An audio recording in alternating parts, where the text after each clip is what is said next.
Hello दोस्तों, मैं दीपेंद्र शुक्ला एक बार फिर स्वागत करता हूं आपका आपके अपने यूट्यूब चैनल सी स्टडीज पर। आज हम पढ़ने वाले हैं चैप्टर 2 और जिसमें हम दोनों एक्सरसाइज के ब्रीफ में सॉल्यूशन करेंगे 2.1 और 2.2 दोनों का।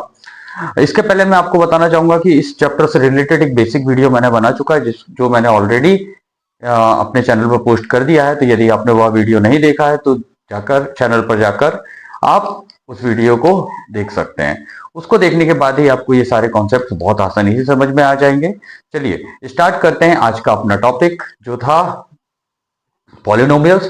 पॉलिनोमियल्स क्लास 10th का सेकंड चैप्टर है और सेकंड चैप्टर में दो एक्सरसाइज है 2.1 और 2.2। आज हम दोनों के बारे में अच्छे से अध्ययन करेंगे और दोनों एक्सरसाइज से रिलेटेड आपके जो सारे डाउट्स हैं वो सभी क्लियर करने वाले हैं। ओके, तो चलिए स्टार्ट करते हैं आज का हमारा topic polynomials chapter 2 exercise 2.1। Okay, तो सबसे पहले पॉलिनोमियल की जो 2.1 एक्सरसाइज है इसमें हमें ये दिखाया गया है भाई कि एक ग्राफ दिए हुए हैं। ग्राफ के बेसिस पर हमें बताना है कि भाई हमारे जो ग्राफ है उस ग्राफ में जो भी इक्वेशंस दी गई है उनके जीरोस कितने हैं।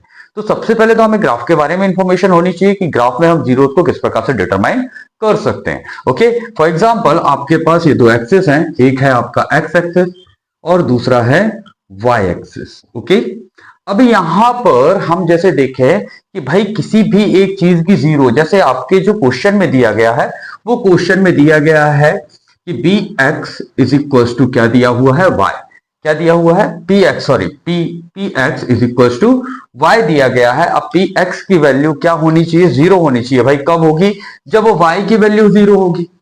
तो अब यहां पर y की वैल्यू जीरो कब कब हो सकती है, किस सिचुएशन में हो सकती है वो देखते हैं।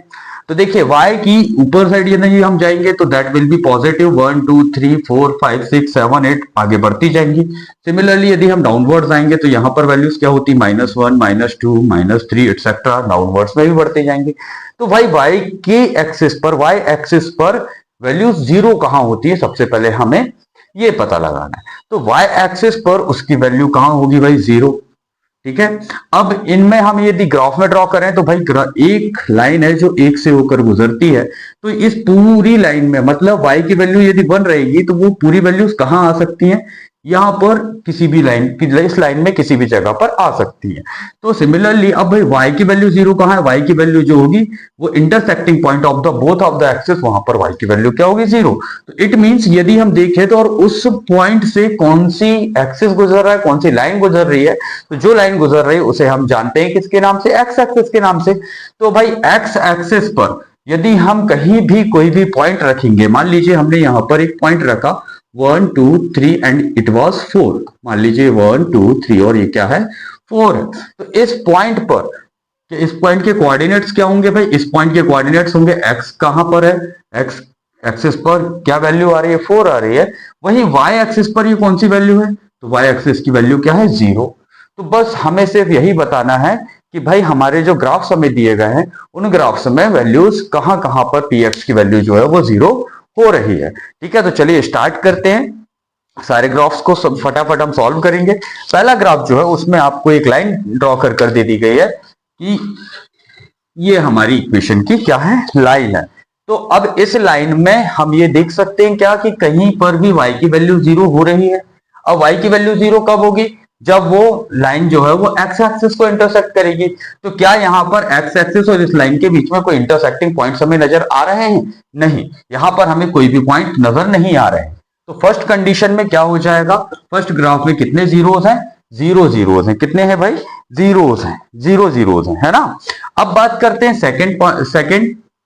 अब जो सेकंड क्वेश्चन है वो क्या है भाई, सेकंड में हमें किस प्रकार से ग्राफ दे दिया गया, सेकंड में हमें ग्राफ दे दिया गया है यहां से इस टाइप से ऐसा जाता है। ओके, तो अब इसमें कितने जीरो है भाई, इस पूरी जो कर्व है इस कर्व का एक्स एक्सिस से कहीं इंटरसेक्टिंग पॉइंट हमें दिख रहा है, तो yes we can see one intersecting point. तो फिर सेकंड में क्या हो जाएगा भाई, कितने जीरोस हैं उसके, सेकंड में है 1। सिमिलरली थर्ड, अब थर्ड में थोड़ा और अपोजिट बना दिया गया है। थर्ड में क्या किया उसने, ये एक्सिस है हमारे और इन एक्सिस को एक कर्व जो है वो काट रहा है। तो उसे कैसे, किस प्रकार से काट रहा है भाई, यहां से गया फिर ये नीचे आया फिर ये इस टाइप से वो बना हुआ है। तो अब इस कर्व के कितने इंटरसेक्टिंग पॉइंट है जो एक्स एक्सिस को वो काट रहा है, कितने हैं, 3 इंटरसेक्टिंग पॉइंट्स हैं। 3 जगह पर वो एक्स एक्सिस को क्या कर रहा है, काट रहा है। तो वहां पर उसके कितने जीरो हो जाएंगे, 1 2 एंड 3। तो थर्ड में भाई हमारे नंबर ऑफ जीरोस कितने हो जाएंगे, 3 हो जाएंगे।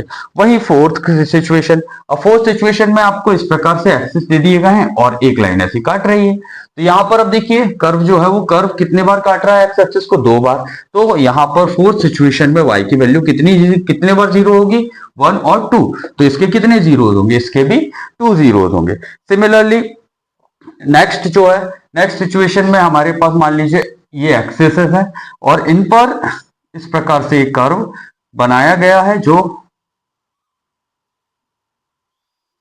इस टाइप से इसे काट रहा है। ठीक है, तो अब एक्स एक्सिस से के इस कर्व से कितने इंटरसेक्टिंग पॉइंट्स है, तो हम देख सकते हैं 1 2 3 और 4। तो इस सिचुएशन में कितने जीरोस होंगे भाई, इसमें होंगे कितने, 4 जीरोस होंगे। और लास्ट आप लोगों को कर कर बताना है, आप कमेंट में बताइए मुझे कि 2.1 के लास्ट ग्राफ में कितने जीरोस हो सकते हैं। ठीक है दोस्तों, तो बस 2.1 में सिर्फ हमें ये जनरल इंफॉर्मेशन थी कि किस प्रकार से हम जीरोस को फाइंड आउट कर सकते हैं, किस प्रकार से हम जीरो को ऑब्टेन कर सकते हैं। ठीक है, चलिए अब चलते हैं एक्सरसाइज 2.2 की तरफ। ठीक है, तो अब इसमें कुछ बेसिक थिंग्स हमारे ये हैं और एक्सरसाइज 2.2 में जो 2.2 है वो कंप्लीटली बेस्ड है किस पर, ऐसी इक्वेशंस, ऐसे पॉलिनोमियल्स पर जिनकी डिग्री क्या होती है, 2 होती है। ठीक है, वहां पर हमें 2 कंडीशंस दी गई हैं, सम ऑफ जीरोस और मल्टीप्लिकेशन ऑफ जीरोस दिए हुए हैं। उनसे हमें या तो हमारी इक्वेशन को ऑब्टेन करना है या फिर हमें हमारी इक्वेशन से जीरोस को ऑब्टेन करना है। दोनों सिचुएशंस में हम उन क्वेश्चंस को सॉल्व करेंगे। Let's start with the solution of the equations. Okay, let's start exercise 2.2। 2.2 में फर्स्ट क्वेश्चन है भाई, find the zeros of the following quadratic equations, quadratic polynomials and verify its relationship between the zeros and the coefficient। कि अब हमें क्या करना है, हमें यहाँ पर जीरोस फाइंड करने हैं सबसे पहले तो क्वाड्रेटिक इक्वेशन के, उसके बाद उन जीरोस का उनके कोफिशिएंट से क्या रिलेशनशिप होता है वो हमें वेरीफाई भी करना है। इन दोनों के बारे में पहले मैं एक बेसिक आपको बता दूं कि भाई मैंने आप लोगों को 2 रिलेशन बताए थे, पहला था अल्फा प्लस बीटा और दूसरा था alpha multiply by beta. It means the product of zeros and sum of zeros. Product of zeros जो होता है alpha multiply by beta is equal to होता है सी अपॉन ए, और जहां तक हम बात करें अल्फा प्लस बीटा होता है माइनस बी अपॉन ए। तो एक बार इसे थोड़ा सा हम समझ भी लेते हैं ताकि आप लोगों के मन में जो थोड़े बहुत कंफ्यूजन है वो हट भी जाए। तो भाई हमारी जो पॉलिनोमियल होता है जिसकी डिग्री 2 होती है वो यूजुअली हम उसे ये मानते हैं कि वो इस फॉर्मेट में होता है, a x plus b x plus c के फॉर्मेट में होता है। इट मींस एक्स स्क्वायर का जो कोफिशिएंट है वो क्या रहेगा ए, एक्स का कोफिशिएंट क्या रहेगा बी, और जो कांस्टेंट वैल्यू है दैट विल बी नोटेड या डिनोटेड एज सी। ठीक है, ये हमारा पूरा क्या होता है, पॉलिनोमियल होता है जो कि स्क्वायर जिसकी क्या होती है, डिग्री क्या होती है, 2 होती है। तो अब जितनी भी डिग्री होंगी, ये मैंने आपको लास्ट वीडियो में भी बताया था कि किसी भी पॉलिनोमियल की जो डिग्रीज होती हैं, है ना, तो जो भी उसकी डिग्री होगी उतने ही उसके जीरोस होंगे। तो यहाँ पर हमें डिग्री कितनी दिखाई दे रही है भाई, तो यहाँ पर जीरोस कितने होने हैं, 2 अल्फा और बीटा, 2 हमारे यहाँ पर जीरोस होंगे। अब इन जीरोस के साथ रिलेशन क्या होता है, इन जीरोस के साथ रिलेशन बिल्कुल सिंपल है कि भाई यहाँ पर होते हैं alpha plus beta sum of zeros, और दूसरा होता है alpha multiply by beta product of zeros. तो alpha plus beta is equal to क्या हो जाएगा, alpha plus beta is equal to आएगा minus b upon a. It means जो x का कोफिशिएंट है वो, और उसके साथ साथ डिनोमिनेटर में रहेगा हमारा x स्क्वायर का या मैक्सिमम पावर का coefficient. Similarly alpha multiply by beta होगा तो वो दैट इज सी अपॉन ए। ठीक है, ये होता है क्या कि हम किस प्रकार से इन जो दोनों हमारे जीरोस हैं, इन जीरोस का रिलेशनशिप हमारी इससे निकाल सकते हैं, इक्वेशन से निकाल सकते हैं। ठीक है, कोफिशिएंट्स के थ्रू। सेकेंड थिंग, अब जो हमारे जीरोस हैं कभी कभी उनका सम ऑफ जीरोस और प्रोडक्ट ऑफ जीरोस दे दिया जाता है, तो फिर उसे किस प्रकार से निकाला जा सकता है, किस प्रकार से हम इक्वेशन बना सकते हैं वो भी एक बार समझ लेते हैं। कि यदि हमें किसी इक्वेशन में सम ऑफ जीरोस और प्रोडक्ट ऑफ जीरोस दिए गए हैं तो उन्हें हमें किस तरीके से ऑब्टेन करना है, डायरेक्टली हम लिखेंगे यहाँ पर एक्स स्क्वायर पी एक्स, जो हमारा पॉलिनोमियल है उसे हम क्या किससे डिनोट करते हैं, पी और एक्स। इसके साथ साथ माइनस अल्फा प्लस बीटा और plus alpha multiply by beta. तो इस प्रकार से हम हमारी जो पॉलिनोमियल है, क्वाड्रेटिक इक्वेशन है, यदि हमें अल्फा प्लस बीटा और अल्फा मल्टीप्लाई बाय बीटा मतलब प्रोडक्ट ऑफ जीरो और सम ऑफ जीरो दे दिया जाए तो हम इस फॉर्मूले के थ्रू, इस मेथड के थ्रू उस पॉलिनोमियल को भी फॉर्म कर सकते हैं, उस पॉलिनोमियल को बना सकते हैं। तो चलिए स्टार्ट करते हैं हमारी एक्सरसाइज 2.2 जिसका फर्स्ट क्वेश्चन है x square minus 2x minus 8। क्या है भाई हमारी equation? X square minus 2x minus 8। ये हमारा क्या दे दिया गया है? पॉलिनोमियल दे दिया गया है। फर्स्ट क्वेश्चन है। इसमें हमें क्या करना है? सबसे पहले तो हमें फाइंड आउट करने हैं इसके जीरोस। अब जीरोस फाइंड आउट करने के बाद हमें क्या करना है भाई? हमें यहां पर इनके जीरोस फाइंड करने के बाद इस रिलेशन को प्रूव भी करना है या वेरीफाई भी करना है कि क्या हमने जो जीरोस फाइंड किया वो इस रिलेशन को संतुष्ट करते हैं, सेटिस्फाई करते हैं या नहीं करते। तो लेट्स स्टार्ट। चलिए सबसे पहले हम यहाँ पर जीरोस फाइंड करते हैं। तो भाई क्या क्या मेथड होती है जीरोस को फाइंड करने की? हमने यहाँ पर सी की जगह पर जो लिखा हुआ है, जो भी कांस्टेंट वैल्यू है उसे पहले लिख लिया। तो क्या है भाई यहाँ पर कांस्टेंट वैल्यू? दैट इज -8 और यहाँ पर क्या है भाई? -2।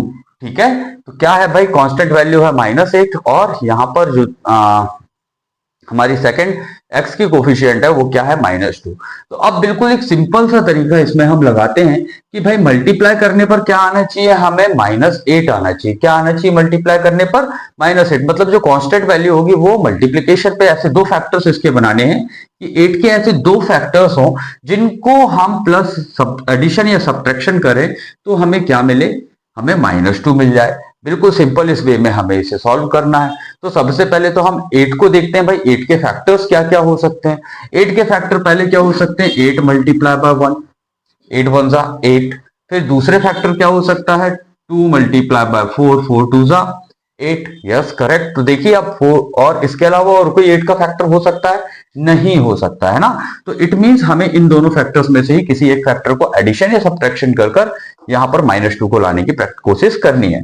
तो अब भाई देखिए यहां पर 2 पॉजिटिव है और 4 नेगेटिव है। 8 1 को तो हम चाहे ऐड करें या सब्ट्रैक्ट करें -2 नहीं ला सकते हैं, लेकिन 2 और 4 के साथ हम -2 ला सकते हैं। कैसे ला सकते हैं भाई? कि यदि हमने 2 मल्टीप्लाई में -4 कर दिया तो क्या आ जाएगा? -8 आ जाएगा पहले तो। और सेकंड कंडीशन, यदि हमने क्या किया 2 -4 कर दिया तो भी -2 आ रहा है। तो बिल्कुल बस हमें हमारा यहाँ पर पेयर मिल जाता है। जब हमें यहाँ पर अपना पेयर मिल जाता है तो बस इस पेयर में जो हमने एडिशन और सब्ट्रैक्शन वाली जो सिचुएशन लिखी थी इसे हम किससे रिप्लेस कर देंगे? इसे हम मिड टर्म से रिप्लेस करेंगे। ठीक है। अब बच्चों कभी कभी आपके मन में एक ख्याल आ जाता है कि सर मिड टर्म को ही क्यों करते हैं? क्योंकि इस मेथड जो है मेथड का ही नाम है मिड टर्म स्प्लिट या मिड टर्म स्प्लिशन मेथड। ओके, तो सिर्फ हमें मिड टर्म को ही स्प्लिट करना है, बाकी किसी भी फ्रंट और बैक टर्म से अभी प्रेजेंट में कोई ऐसा स्पेशल अरिथमेटिक ऑपरेशन परफॉर्म नहीं करना है। ओके, सो बस हमने क्या किया, इस -2 की जगह हम 2 -4 लिख सकते हैं। बिल्कुल लिख सकते हैं सर। तो x -2 को लाने के लिए हमने क्या किया? x की -2 की जगह पर +2 और 2x + 2x -4x हमने यहां पर लिख दिया। अल्टीमेटली जब हम इसे सॉल्व करेंगे तो 4 में से 2 सब्ट्रैक्ट हो जाएगा और -2 आ जाएगा, जो कि इस इक्वेशन में किसी भी प्रकार से इंपैक्ट नहीं डालता है। साथ ही साथ हम हमारे -8 को अपनी जगह पर एज इट इज लिखे रहने देते हैं। अब क्या करेंगे भाई? अब हमें पेयर बनाने हैं। पेयर बनाने के बाद हमें कॉमन निकालना है। कॉमन भी निकालने का एक सिंपल सा मेथड है कि कॉमन आपको वही नंबर निकालना है जिस नंबर को कॉमन निकालने के बाद आपके ये दोनों सिचुएशंस में सेम टू सेम रिमाइंडर बचे या सेम टू सेम ऑब्जेक्ट्स बचे। ठीक है, तो कॉमन निकालते हैं। यहां से अपन ने इसे x कॉमन निकाला तो यहाँ पर 2x थे, तो क्या बचेगा? 1x कॉमन, 1x बच जाएगा। फिर प्लस यहां से x निकल जाएगा तो यहां पर बचेगा 2। तो अल्टीमेटली हमारे पास क्या बचा? x को कॉमन निकालने के बाद x + 2। अब हम यहां से भी जो भी नंबर कॉमन निकालेंगे तो हम ये कोशिश करेंगे कि हमें इस ब्रैकेट में भी, इसके बाद में, इसमें से भी कॉमन निकालने के बाद, सेकंड जो हमने पेयर बनाया था इस पेयर से भी कॉमन निकालने के बाद सेम ही थिंग हमारे पास बचनी चाहिए। तो क्या कॉमन निकाल सकते हैं? हम देखते हैं यहां से। यदि हम -4 कॉमन निकाल लेते हैं तो यहां पर क्या बचेगा? x, और 8 को हम लिख सकते हैं -4 × 2। तो यहां से -4 हमने कॉमन निकाल लिया तो क्या बचेगा? +2 बचेगा। देखिए यहां पर हमने फर्स्ट और सेकंड में दोनों में से, ठीक है दोस्तों। तो अब हमने देखा कि यहां पर अब हमारे पास क्या बच गया है? हमारे पास बचा हुआ है x -2 और x -2 दोनों सिचुएशन में वो x+2 और x+2 दोनों सिचुएशन में बचा हुआ है। अब क्यों ना हम इस x+2 को भी कॉमन ले लें, तो x+2 को हमने यहां पर कॉमन ले लिया तो हमारे पास यहां पर क्या बचेगा भाई, x बचेगा और यहां पर बचेगा -4। ठीक है, अब ये दो ब्रैकेट्स, ये दो चीजें हमारे पास बच चुकी हैं। क्या हम इससे आगे और इसका फैक्टराइजेशन कर सकते हैं? नहीं कर सकते। तो अब हम लेंगे, यदि हमें जीरोस फाइंड करने हैं तो यदि px इज इक्वल टू 0 होगा तो फिर इन दोनों के इक्वल में भी क्या हो जाएगा, ये किसकी वैल्यू थी, ये px की वैल्यू थी। अब हम px की जगह पर क्या रख देंगे, 0। तो x+2 और x -4 इज इक्वल टू क्या हो जाएगा, 0। अब इन्हें सेपरेट कर लेते हैं तो x+2 इज इक्वल टू 0 और x -4 इज इक्वल टू 0। इस सिचुएशन तक आते आते अभी हमें एक चीज तो समझ में आने लगती है कि भाई अब हमारे पास वेरिएबल की एक वैल्यू निकलकर सामने आने वाली है। बिल्कुल सिंपली हम अभी वेरिएबल की वैल्यू को भी निकाल लेंगे। x+2 और x -4 में से हम 2 को ट्रांसपोज कर देंगे तो ये हो जाएगा x इज इक्वल टू -2 और x इज इक्वल टू +4। ये हमारे दोनों जीरोस निकल चुके हैं। अब हमारे पास जीरोस कौन कौन से हैं, जीरोस हैं हमारे पास -2 एंड +4। ठीक, यहां तक के तो बहुत सिंपल हो गया। अब हमें क्या करना है, अब हमें करना है भाई इन दोनों के बीच जो रिलेशन होता है प्रोडक्ट ऑफ जीरोस और सम ऑफ जीरोस, हमें वेरीफाई करना है। ठीक है, सो अब फिर से हम लिखेंगे हमारी इक्वेशन को, कि हमारी इक्वेशन क्या थी। हमारी इक्वेशन जो थी वो थी x² - 2x - 8। ये हमारी इक्वेशन थी। अब इसे हम हमारी स्टैंडर्ड इक्वेशन जो क्या होती है, वो होती है हमारी px is equal to polynomial की ax² plus bx plus c से हम इसे क्या करते हैं, कंपेयर करते हैं। क्या करते हैं, कंपेयर करते हैं। तो on comparing with ax² plus bx plus c से हम क्या करते हैं, कंपेयर कर लेते हैं। तो अब इसमें हमें पास क्या आ जाएंगी, कोफिशिएंट्स की वैल्यू आ जाएंगी। a की जगह पर यहाँ पर कुछ भी नजर नहीं आ रहा है तो a की जगह क्या होगा, 1। b की जगह हमें कुछ भी समझ में नहीं आ रहा है, क्या सॉरी b की जगह हमें क्या दिख रहा है, -2। तो b इज इक्वल टू क्या हो जाएगा, -2। और c की जगह पर -8 है तो c इज इक्वल टू क्या हो जाएगा, -8। अब हमें जो पता है वो चीजों को हम वेरीफाई कर लेते हैं। We know that alpha plus beta माने sum of zeros is equal to क्या होता है भाई, -b/a। और similarly alpha multiply by beta is equal to क्या होता है, c/a। अब अल्फा प्लस बीटा, इसमें हम अल्फा और बीटा दोनों की वैल्यू रख देते हैं। तो हमने दोनों जीरोस में से एक जीरो है हमारा -2 और दूसरा है 4, इसकी वैल्यू को रख दी। सिमिलरली हमने यहाँ पर b को क्या निकाला था, -2। तो -2 अपॉन क्या आ जाएगा भाई, a मतलब होता है 1, है ना, ये निकला है हमारा 1। तो यहाँ 4 - 2 इज इक्वल टू क्या हो जाएगा, 2। Whereas minus multiply by minus होकर क्या हो जाएगा, +2। सो 2 इज इक्वल टू 2 हुआ है। तो इसका मतलब हमारी पहली टर्म जो है, पहला जो रिलेशन है दैट इज वेरीफाइड। अब बात करते हैं सेकंड रिलेशन की, कि सेकंड रिलेशन में क्या है। सेकंड रिलेशन में है हमारा अल्फा मल्टीप्लाई बाय बीटा। सो यहाँ पर हम क्या करेंगे, -2 मल्टीप्लाई बाय 4 का इन दोनों का आपस में मल्टीप्लाई कर देंगे तो ये होता है c/a। तो c हमारा क्या है, -8 और a इज इक्वल टू है 1।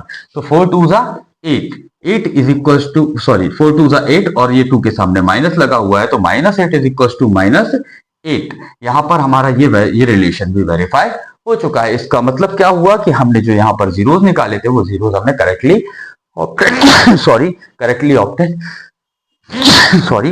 करेक्टली ऑब्टेन किए थे। ठीक है, अब चलिए आगे चलते हैं दूसरे क्वेश्चन की तरफ।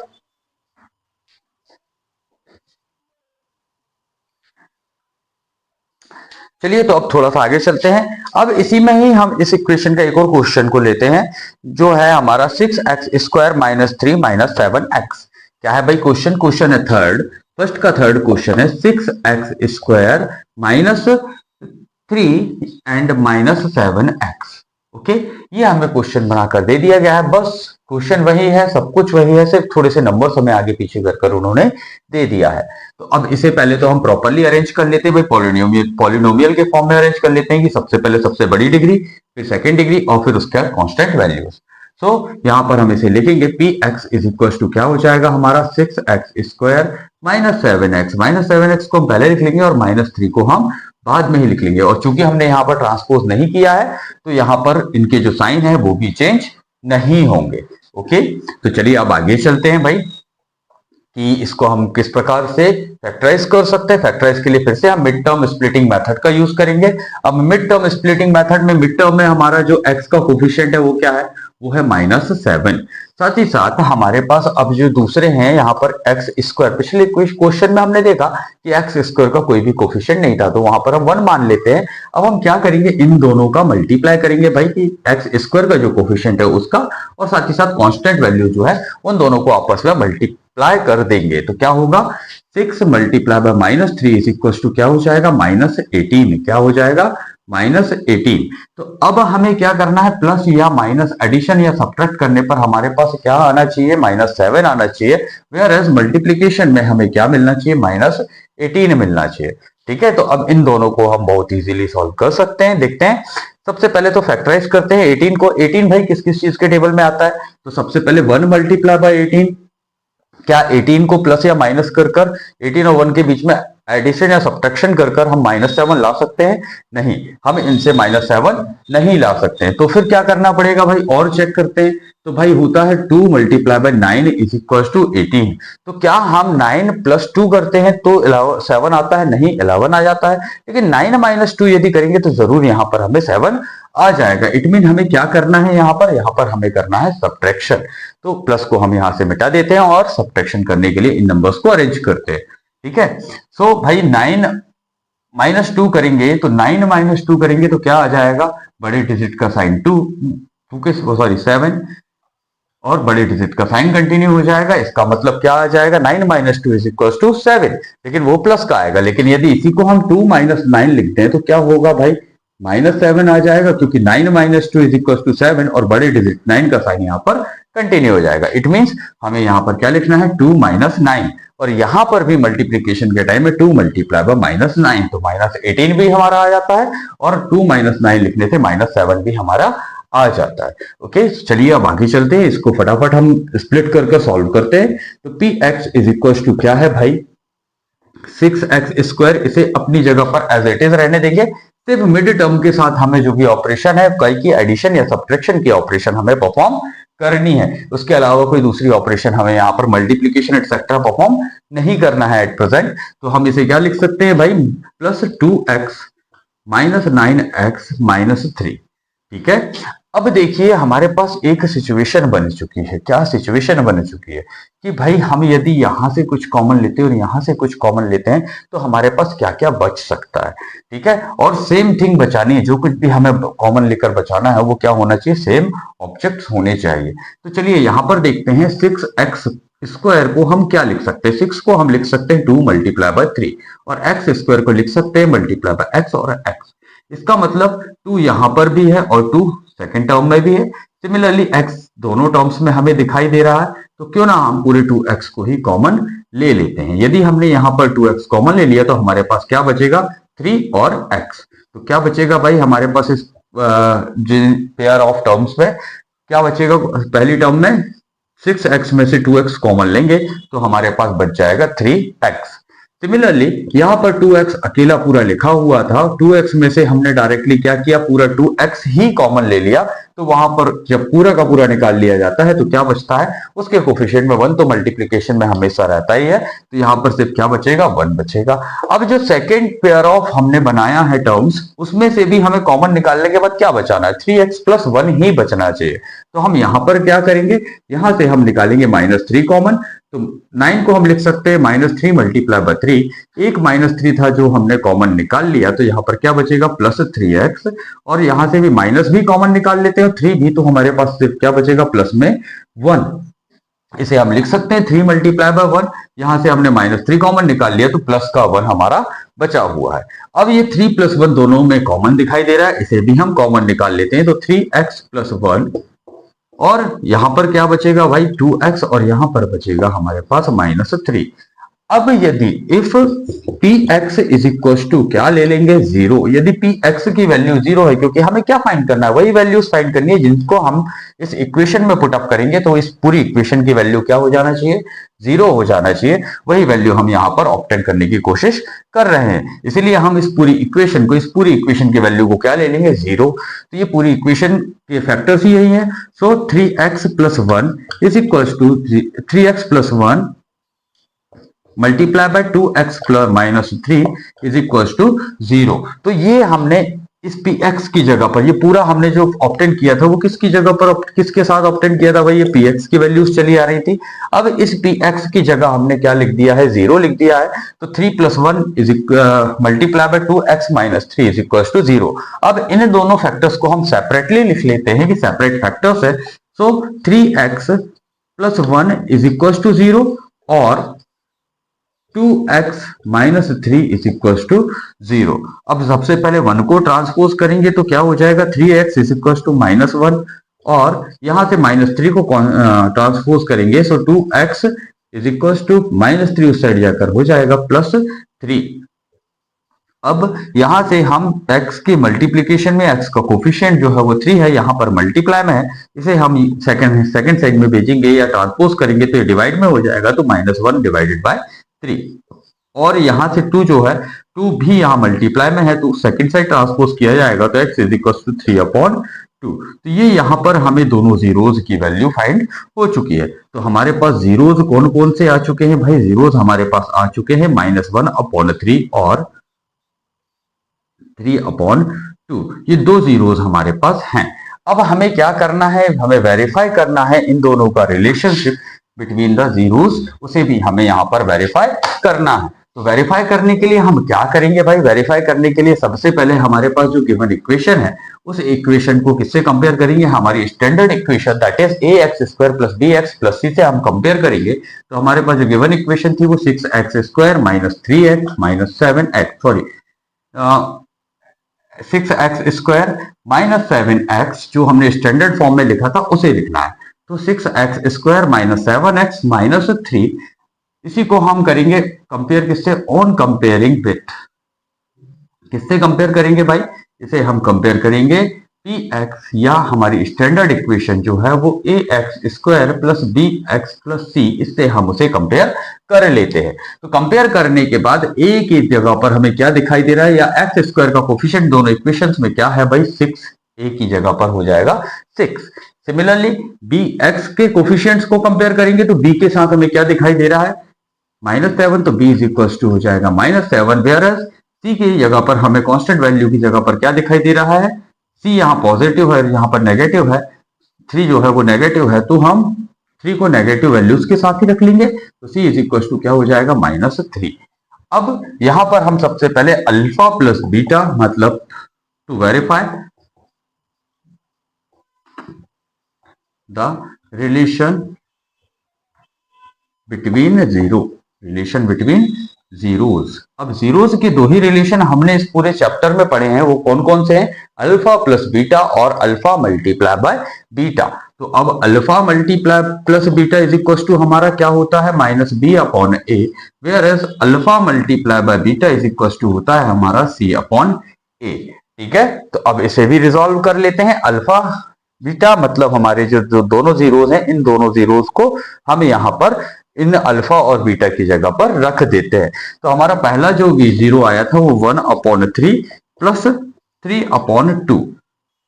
अब एक बात आप और याद रखेंगे कि इन दोनों जीरोज को आगे या पीछे रखने से या पहले या बाद में रखने से कोई भी डिफरेंस क्रिएट नहीं होता है। आप चाहें तो 3/2 को पहले लिख सकते हैं और 1/3 को बाद में भी लिख सकते हैं, उससे आपकी इक्वेशन या आंसर में कोई भी डिफरेंस क्रिएट नहीं होने वाला है। ठीक है, तो चलिए आगे चलते हैं। -b/a इज इक्वल टू क्या हो जाएगा भाई, b की जगह पर है -7, तो एक -b माने हमारे फॉर्मूले का, और साथ ही साथ b की वैल्यू भी माइनस में है, तो -7/a का वैल्यू क्या है 6। इन दोनों का हम एलसीएम ले लेते हैं, तो 6 एलसीएम आएगा, 3 का टेबल 2 टाइम्स पढ़ेंगे तो 6 आ जाएगा, यहाँ 1 में मल्टीप्लाई हो जाएगा 2 का, और 2 का टेबल 3 टाइम्स पढ़ना पड़ेगा, तो फिर हमारे 6 आ जाएगा, तो 3 में मल्टीप्लाई होगा 3 का, तो 2 1 2 -2 + 9 is equal to minus and minus plus 7/6 आ जाएगा। ठीक है, अब ये 2 में से ये दोनों अलग अलग साइन के साथ हैं, इसका मतलब इनके बीच में क्या होगा, इनके बीच में होगा सब्ट्रैक्शन। तो 9 में से 2 सब्ट्रैक्ट करेंगे तो क्या आ जाएगा 7/6, और सेकंड साइड ऑलरेडी 7/6 हमने ऑब्टेन कर रख चुका है। इसका मतलब हमने यहाँ पर ये रिलेशन भी वेरीफाई कर दिया है। अब जो सेकंड रिलेशन है हमारा अल्फा मल्टीप्लाई बाय बीटा, मतलब जो हमारे प्रोडक्ट है जीरोस का वो प्रोडक्ट कर देखते हैं। तो अब इनको प्रोडक्ट करने के लिए हमें अल्फा और बीटा की जगह पर क्या रखना पड़ेगा भाई, अल्फा और बीटा की वैल्यूज रखनी पड़ेगी। अल्फा की वैल्यू क्या है भाई, -1/3 multiply by 3/2 is equal to, c का वैल्यू क्या है -3 और ए की वैल्यू क्या है भाई 6। तो हम इस प्रकार से वैल्यूज को रख देते हैं। अब 3 से 3 यहां पर कैंसिल हो जाएगा तो हमारे पास क्या बचेगा -1/2। इसी टाइप से 3 1 3 और 3 2 6 सेकेंड साइड में भी कैंसिल हो जाएगा तो हमारे पास क्या बचेगा -1/2। क्या ये दोनों इक्वल आ चुके हैं? यस, यहाँ पर हम देख सकते हैं कि ये दोनों वैल्यूज हमारी क्या आ चुकी है, सेम आ चुकी है। इसका मतलब हमने ये जो रिलेशन था बिटवीन द जीरोस वो भी वेरीफाई कर लिया है। आई थिंक ये दोनों क्वेश्चन आपको बहुत अच्छे से समझ में आए होंगे। चलिए अब चलते हैं हम हमारे अगले क्वेश्चन की तरफ, जहां पर इस इक्वेशन से थोड़ा सा हटकर हमें क्वेश्चन दिए गए हैं। वहां पर हमें क्या दिया हुआ है भाई, वहां पर हमें दिया हुआ है कि प्रोडक्ट ऑफ जीरोस और सम ऑफ जीरोस हमें दे दिए गए हैं और हमें क्या ऑब्टेन करना है, हमें। चलिए अब चलते हैं सेकंड क्वेश्चन की तरफ। सेकंड क्वेश्चन में क्या दिया हुआ है भाई, find a quadratic polynomial each with the given numbers as the sum and product of its zeros respectively। कि क्या दिया है भाई क्वेश्चन में ये दिया गया है कि हमें हमारे पॉलिनोमियल्स की क्या दे दिए गए हैं, सम दे दिए गए हैं और उसका प्रोडक्ट दे दिया गया है। और हमें कहा गया है कि अब हमें क्या करना है, हमें करना है भाई पॉलिनोमियल को फॉर्म करना है। ओके, तो चलिए स्टार्ट करते हैं क्वेश्चन भी। जैसे कि सेकंड का फर्स्ट क्वेश्चन दिया गया है, इसमें हमें पॉलिनोमियल का सम और प्रोडक्ट दोनों दे दिया गया है। जैसे सम दिया सेकंड का फर्स्ट क्वेश्चन है जिसमें है 1/4 और -1। ओके, अब यहां पर क्या दे दिया गया है भाई, यहां पर हमें दे दिया गया है 1/4 सम है, इसका मतलब दोनों जीरोस का sum alpha plus beta is equal to क्या हो जाएगा 1/4 हो जाएगा। और जो दूसरा है वो दिया हुआ है प्रोडक्ट ऑफ जीरोस मतलब alpha multiply by beta is equal to -1 दे दिया गया है। अब इस इंफॉर्मेशन से हमें क्या करना है, हमें फॉर्म करना है एक पॉलिनोमियल। तो फॉर्म करना बहुत ही इजी है, उसको बस एक फॉर्मूला हमें छोटा सा लगाना होगा और उसी के थ्रू हम निकाल सकते हैं। क्या है भाई, वो कैसे लगाएंगे, कौन सा फॉर्मूला होगा, चलिए वो भी देख लेते हैं। तो वो एक बेसिक फॉर्मूला होता है, that is px is equals to, हमें x² minus alpha plus beta और उसके साथ कोफिशिएंट, माने x का कोफिशिएंट क्या रहेगा अल्फा प्लस बीटा, और बीच में साइन कौन सा लगाना है, माइनस लगाना है। बस यही एक छोटी सी चीज है जो आपको याद रखनी है। फिर प्लस लगाकर अल्फा मल्टीप्लाई बाय बीटा मतलब प्रोडक्ट ऑफ जो जीरोस दिया गया होगा वो हमें लिख देना है। इट मीन हमें जो ये वैल्यूज दी हुई है अल्फा प्लस बीटा और अल्फा मल्टीप्लाई बाय बीटा, ये वैल्यूज हमें सिर्फ इस फॉर्मूले में पुटअप करनी है और हमारी पूरी इक्वेशन बनकर तैयार हो जाएगी। तो चलिए देखते हैं किस प्रकार से इसे सॉल्व करना है। तो यहां पर हम लिखेंगे वी नो दैट px या x² minus alpha plus beta x plus alpha multiply by beta. ठीक है, तो ये इस इक्वेशन में हमें इज इक्वल टू 0, ये हमारी जो है क्वाड्रेटिक इक्वेशन बनेगी। क्योंकि हमें पता कैसे चला भाई कि क्वाड्रेटिक इक्वेशन बनने वाली है, क्योंकि यहां पर हमें दो ही जीरोस दिए गए हैं। तो जितने नंबर ऑफ जीरोस रहेंगे हमें हमारे जो पॉलिनोमियल है उसकी डिग्री उतनी ही लेनी पड़ेगी। तो इसीलिए हमने यहाँ पर क्या किया कि मैक्सिमम डिग्री 2 वाला जो है, इसका मतलब कि जो भी हमारी वेरिएबल है उसकी मैक्सिमम पावर हम क्या ले सकते हैं, यहाँ पर स्क्वायर को लिया जा सकता है। इसीलिए हमने इस पॉलिनोमियल को यहाँ पर सेलेक्ट किया हुआ है। अब बस क्या करना है, हमें ये वैल्यूज को यहाँ पर पुट अप कर देना है। तो किस प्रकार से करेंगे भाई, x², फिर माइनस यहां पर पहले से लगा हुआ है और 1/4 को हम x प्लस b की जगह पर रख देंगे। तो क्या हो जाएगा 1/4x plus alpha multiply by beta is equal to क्या रखेंगे, यहां पर -1 रख देंगे और टोटल में आ जाएगा इज इक्वल टू 0। अब बात करते हैं भाई क्या आगे किया जा सकता है। डायरेक्टली हम सबसे पहले तो x का मल्टीप्लाई ब्रैकेट ओपन कर 1 से कर देते हैं। तो हो जाएगा x² माइनस x/4 प्लस और माइनस का मल्टीप्लाई हो जाएगा -1 इज इक्वल टू 0। अब हम इसे x² के अपॉन में कुछ भी नहीं है तो यहां पर हम 1 मान सकते हैं, और सिमिलरली 1 के अपॉन में कुछ नहीं है तो हम उसे 1 मानकर और इसे यहां से फ्रैक्शन वाले पार्ट को रिमूव करने की कोशिश कर सकते हैं। तो चलिए स्टार्ट करते हैं। देखिए यहाँ 4 1 और 1 का जो हमारा एलसीएम है वो क्या आ जाएगा, 4 आ जाएगा। अब 1 का टेबल 4 टाइम्स पढ़ेंगे तो 4 आ जाएगा, मतलब एक्स स्क्वायर में किसका मल्टीप्लाई होने वाला है भाइयों, इस एक्स स्क्वायर में होगा 4 का मल्टीप्लाई, ठीक है। और 4 1 जा 4, तो एक्स में होगा 1 का मल्टीप्लाई, 1 4 जा 4, यहां पर भी 4 का मल्टीप्लाई होगा। तो अल्टीमेटली हमारे पास अब क्या इक्वेशन आ जाएगी, 4x square minus X minus 4 is equal to 0। अब इस 4 को हम यहां ट्रांसपोज कर देंगे तो ये 0 से मल्टीप्लाई में हो जाएगा। So 4x square minus X minus 4 is equal to 0 के मल्टीप्लाई में 4 होगा, तो अल्टीमेटली उसका सॉल्यूशन क्या आएगा, 0 आएगा। तो जो हमारी इक्वेशन है, जो हमारा पॉलिनोमियल है, अब हमें मिल चुका है, जो कि है 4x square minus X minus 4 is equal to 0। चलिए चलते हैं अब इसके एक दूसरे क्वेश्चन की तरफ, जो कि है ले लेते हैं भाई फोर्थ क्वेश्चन या थर्ड क्वेश्चन ले लेते हैं कि यहां पर हमें क्या दिया हुआ है। थर्ड क्वेश्चन में हमें क्या दिया हुआ है कि भाई 0 है और √5 है। Okay, so alpha plus beta is equal to क्या दिया हुआ है, हमें 0 दिया हुआ है, और एज वेल एज जो अल्फा मल्टीप्लाई बाय बीटा माने प्रोडक्ट ऑफ जीरोस है वो क्या दिया हुआ है, √5 दिया हुआ है। तो सिमिलरली फिर से इसी फॉर्मूले को यूज कर हम यहां पर इसका पॉलिनोमियल को फॉर्म करेंगे। तो लिख देते हैं भाई, we know that X square plus alpha plus beta multiply by X plus alpha multiply by beta is equals to 0। यहां पर भी हमें 2 ही जीरोस दिए गए थे, तो हम इसे फिर से किस फॉर्मेट में कन्वर्ट करेंगे, क्वाड्रेटिक इक्वेशन के ही फॉर्मेट में कन्वर्ट करेंगे। ओके, सो आगे चलते हैं भाई। अल्फा मल्टीप्लाई बाय बीटा की भी वैल्यू क्या है, 0 है, तो x square multiply by 0 multiply by X plus यहां पर अल्फा मल्टीप्लाई बाय बीटा की वैल्यू क्या है, या प्रोडक्ट ऑफ जीरोस की वैल्यू क्या है, √5, तो उसे अल्फा मल्टीप्लाई बाय बीटा की जगह पर रख देते हैं और इसके इक्वल में भी 0 ले लेते हैं। ठीक है, अब 0 का किसी भी नंबर से यदि मल्टीप्लाई होता है तो क्या हो जाता है, वो 0 हो जाता है। तो ये वाली टर्म तो हमारी लैप्स हो जाएगी। अब क्या बचा हमारे पास, x square plus √5 is equal to 0, और यही हमारा आंसर होगा कि पी एक्स जो हमारे पॉलिनोमियल फॉर्म करना था वो क्या हो जाएगा, X square plus √5 is equal to 0। इस प्रकार से हमने लगभग 2 क्वेश्चंस इसके भी सॉल्व कर लिए हैं, और आई थिंक रिवीजन के लिए इतना ही सफिशिएंट है। यदि आपको किसी दूसरे क्वेश्चन में कोई दिक्कत आती है, परेशानी आती है, तो प्लीज मुझे कमेंट बॉक्स पर जरूर बताएं। आई एम श्योर कि मैं बहुत जल्दी आपका वीडियो, आपकी क्वेरीज को सॉल्व करने के लिए एक स्पेशल वीडियो जरूर बनाऊंगा। चलिए, तो यदि आपको मेरे वीडियोस पसंद आ रहे हैं और मेरे बताए हुए कॉन्सेप्ट्स अच्छे लग रहे हैं, तो प्लीज मेरे इस वीडियो को लाइक करें, सब्सक्राइब करें। जल्दी मिलते हैं अगले वीडियो में, तब तक के लिए जय हिंद। मैं कर ले रहा हूं।